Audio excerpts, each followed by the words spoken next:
Hey, what's up YouTube? Welcome back to the Blazer Guy 1983 channel. What we're doing today is we're going to do some front quick struts on this 2011 Nissan Altima. This is the 2.5 SL with the CVT. It should apply to several other Nissan Altimas within the 2.5 engine range as far as similar instructions.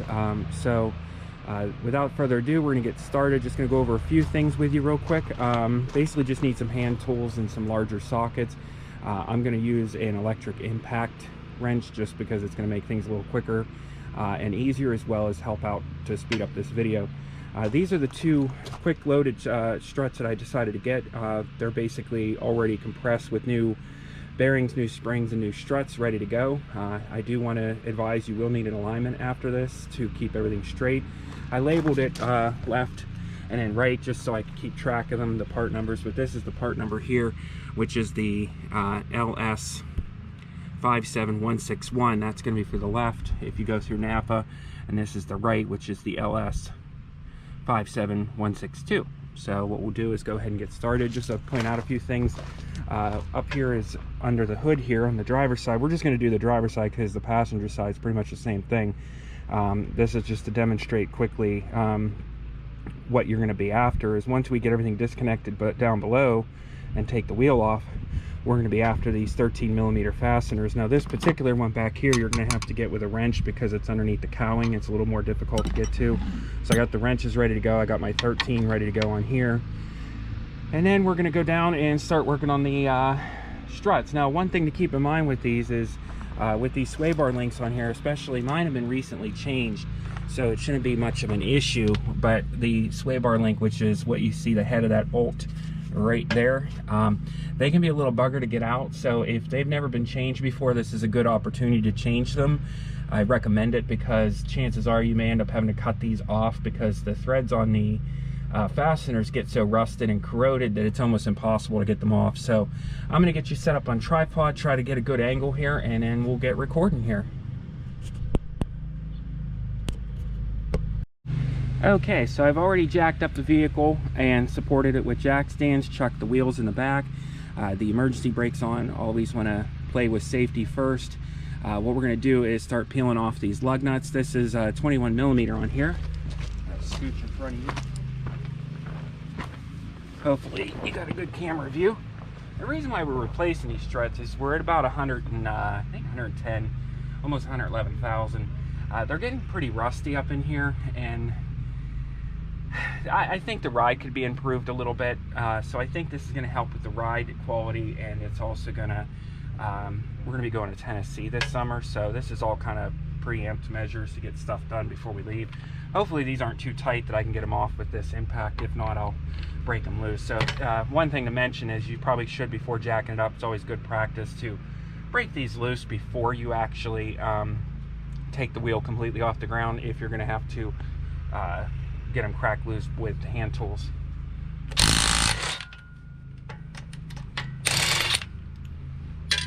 I got a little dish down here, magnetic dish, to hold everything in.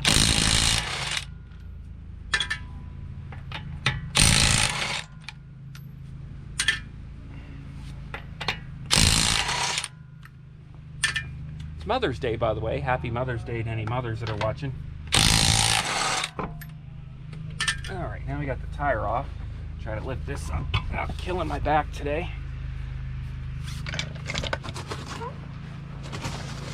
Yeah, that's good enough. Okay. So I'll bring you in for a closer observation. So what we're going to be doing here is we're going to be actually knocking these loose right here, this upper bolt. Now, I haven't looked at the new struts yet. I probably should open them and look at them and inspect them real quick before I start tearing this apart, which I'll do that here in a minute. I just want to show you, I believe this is a 22, and this side I believe is a 21mm, and they are different sizes. This top one I believe is shorter than the bottom one, so there's a bottom one in there too. I can't see, yeah, right here, and there's the backup nut over there. So we're going to be cracking them loose. This is the sway bar link here that I told you that might be a little difficult to do. I'll get you a size on that when I go to do it. There is a place on the back of here that you can put a backup wrench, so I am going to do that to keep it from spinning inside of the joint. These are fairly new, and I have fluid film all over them, so hopefully they do come loose. I don't think we'll have to take the axle loose. That is a possibility. We'll see how much movement we get, because you don't want to tug on this CV axle here too much whenever you're pivoting this out of the way. So I may take that loose. I don't know yet. We'll see how much movement we get. If not, I believe this is a 32 millimeter, this nut, to get that off there. You're also going to have to disconnect your brake line, which should be just taking this clip and pulling it off, saving that put it in a good place, and you're just gonna have to break loose these little ABS sensor wire here. They just stay in here with grommets. You literally just pull them out of their place, and then once you get everything cracked loose, then you should be able to go up top and do those fasteners under the hood. So let me get situated here, and then I'll bring you guys back once you're on tripod. Okay, so we're back down here, making sure you can see. Yes, you can see. I have a backup crescent wrench on there because I didn't feel like looking to see what size it was for taking this sway bar link off. So we're going to do that first. Try to get in here, see if this will crack loose. Let me hit that trigger. Not used to this. I'm used to my air tools, so forgive me. That came right loose, which, like I said, that usually won't happen. So the only reason why that happened was because I just put these on. So and this can be, I'm gonna actually put the nut back on the end of this right here so we know where it's at. Like so. And get it on there. Really? Wow. The threads messed up on this? Guess they did. That's crazy. Okay, well, I'm gonna put that in a magnetic dish till later so we don't sit there and play with it for a half hour. All right, worry about that later. I think you should be able to get this with a hammer, I believe. Just a screwdriver and a hammer to pop this little thing off here, I think. I've never taken one of these off before, so not at least on this vehicle anyway, so I think it just sits in there, yeah. Should just hammer off, I would think, but we'll see. Like that. Try to find it. So this is the little clip that holds your retaining clip. Okay. Check, make sure your brake hose is in good shape, so that'll keep that. Now we're going to pull these ABS sensor loose so it doesn't get too much stress on it. Now, actually, you can leave that there. It's not hurting anything. Like that. Now we can go ahead and work on taking out these here. I thought it was 22. It feels like a 22. I'm gonna find my 21 here. Yep, that's 21.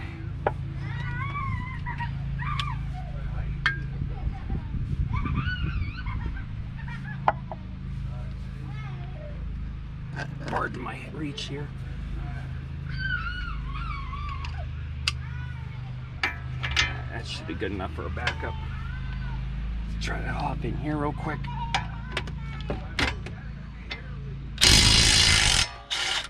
Alright, that came off nicely.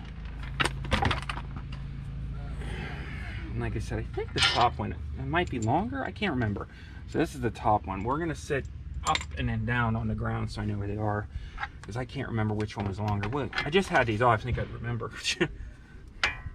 Take this bottom one out that I showed you. Whoops. Okay. And we may get enough movement that we don't have to take the CV axle out, but we'll see. We do. It's not a big deal. We should be able to. We'll see. Yeah, we got plenty of movement. You just don't want to tug on that axle too hard because you'll break it. So, so it looks like, I don't know, they almost look like they're the same size. I'm not sure what that's all about. I thought they were different, but whatever. There we go. I got that thread back on. Okay, so now all this is out of the way so that nothing gets pinched. Because when we take this, when we bring this down, what's going to happen is it's going to just drop straight down. So now we're going to go up top and loosen up those top fasteners. Okay, we are up top now. We're going to go ahead and get started with taking these upper bolts out. And like I said, this back one's under the cowling here, so you're going to have to use a wrench. I already cracked it loose. I'm going to use a 13. The new bolts on these particular struts use only a 10. They have some washers, so we'll use those since they're new. And then should be able to get in here, hopefully. Yeah. That'll take a little longer by hand, but you know, it's better than trying to figure out a way to do this one first, since it's harder to get to. Now the last one we break loose, I'm going to do the outer one last, and we're going to reach underneath and hold the strut so it doesn't come down and break anything or ruin any of your like ABS sensors or anything like that. I already have everything ready to go here. So put that up there. I'll get intact these.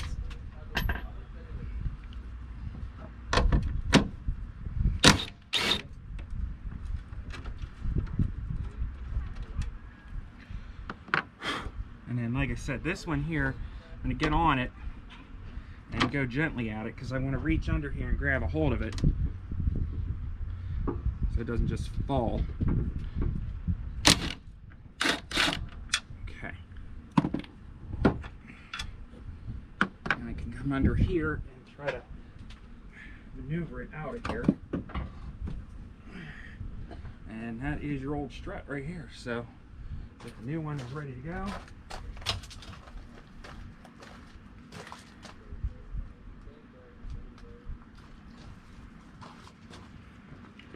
Kind of run it here down between all the wires here. I believe it goes like this.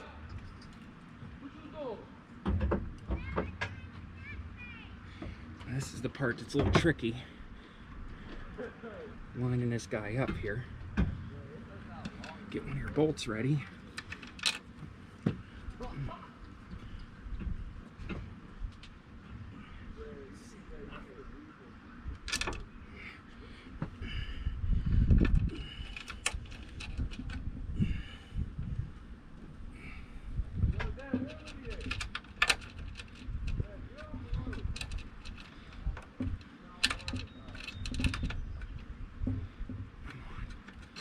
Once you get it started a few threads, it'll hold it.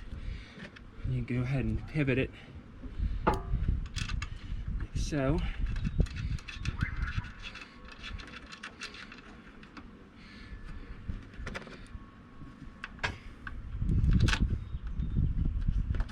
Okay, so I'm going to try to use the witness marks to put it back to where it was, which was actually right where it's at right now.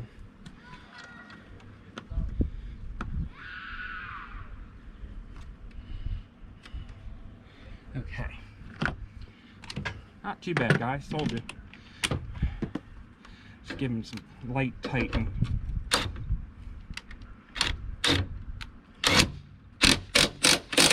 We'll go look up torque specs for this too. Okay,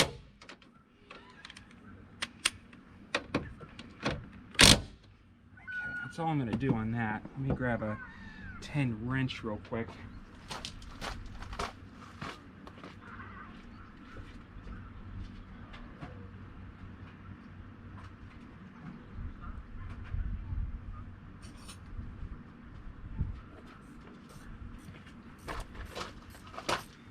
Go on this back one that cowling's in the way on.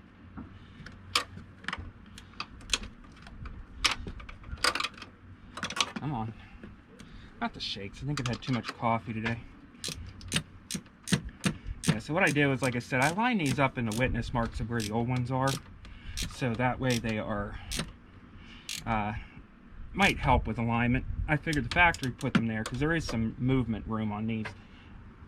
I figured if the factory put them there, they're good enough for me.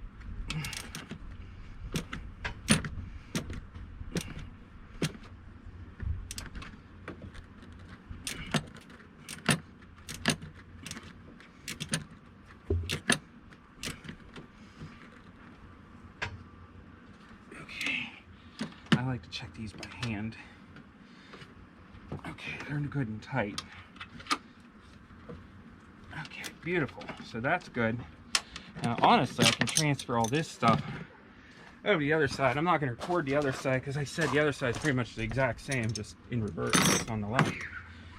Okay, so the top is done. We're going to go back down the bottom and continue on. Okay, you might have a little better view from this side. So we're back down here. Let me grab my impact here. And now we're just going to go ahead and put these bolts back in here and get them situated. I'm trying to remember how this went. Like that? Yeah, okay. So, pardon my reach. I'm going to go ahead and do the top one first. That might be a little easier.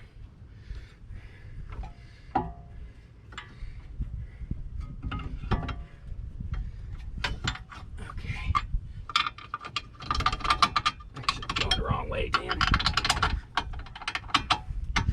So these don't have any alignment camber screws on there, which is fine. I don't think they give you the option to make adjustments on these ones. And go ahead with the bottom one now. I think you can order camber, it's either camber or cast, or I think it's camber bolts for these vehicles to get some additional adjustment out of it when you're doing alignment. I'm actually really happy with these struts. They look super nice. I'm sure somebody in the comments out there can comment who actually makes the Napa stuff. They seem pretty nice. Like, I actually really like them. They look well constructed. They're very clean. Like, I was just gonna go online and get some cheapos, but I'm kind of glad I didn't, because frankly they look pretty nice. So I got to figure out how these go in here. So this brake line, that's what I'm trying to figure out here.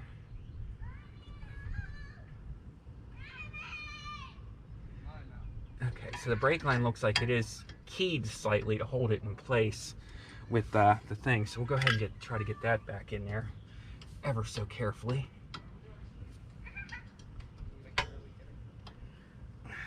Should be able to just take a little hammer and just give it a little tap-a-roo here.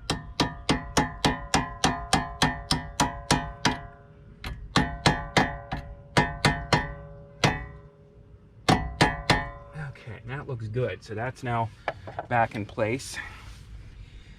I guess there's no reason why we can't put the ABS wire back in place. It's not interfering with anything. I'll go ahead and pop those little grommets back in their little respective areas. Looks good. Go ahead and take your sway bar link. Might as well get it back in. No reason why not at this point.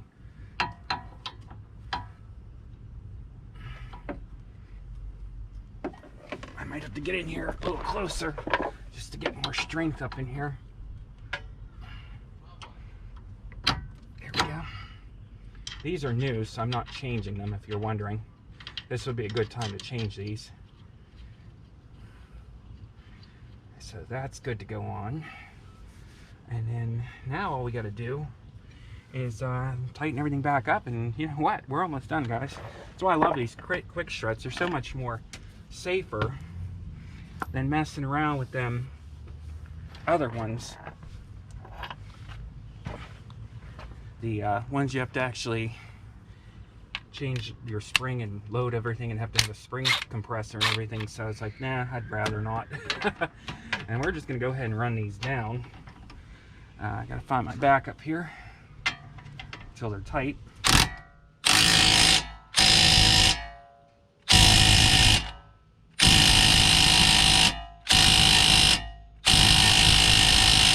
Sure, there's a torque spec, but I don't really worry about that. I just use my brain with this stuff.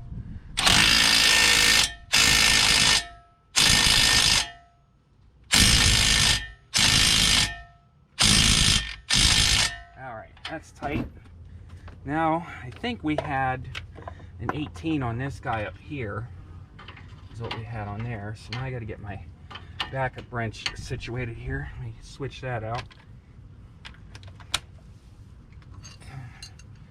Get that back up in there again. I want to be careful not to damage your boot in the process here.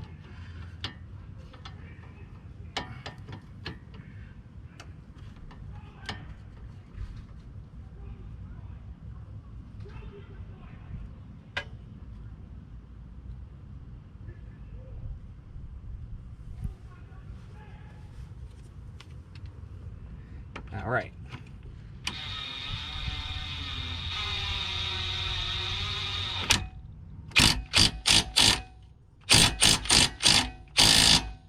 tight enough for that. That ain't going nowhere.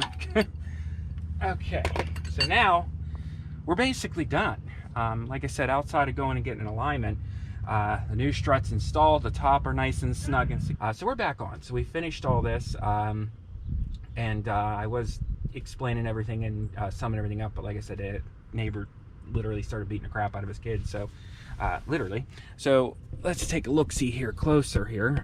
So this is all finished up here. We got this all snugged up on the sway bar link. We got our ABS wire put back in on both sides. We tapped in our brake line. It's not bent incorrectly in any way. We got these fasteners here back in and tightened back up, and we got this tightened back up. Like I said, there is torque specs on that, but I'm not worried about it. And then pretty sure these probably have some kind of like I said, torque specs for these, but I'm not worried about it. And also, you'd probably going to want to get an alignment done after this too. So the other side is pretty much the exact same thing, so I'm only going to record one side, and I'll take you up top real quick. Obviously, put your wheel back on, torque those to factory specs. This was a 21 millimeter, and oh, this was an 18, by the way, but that could be different if you're on the factory one. Those are aftermarket. So take you back up here, get you seasick, and got those 10s that came on the replacement is what size these ones came with. Factory ones over there, they were 13 millimeters. So everything looks good, everything's lined up good. We're going to go ahead and move to the next side. I hope this helps somebody out there. You know, please rate, comment, and subscribe. Thanks for watching, guys.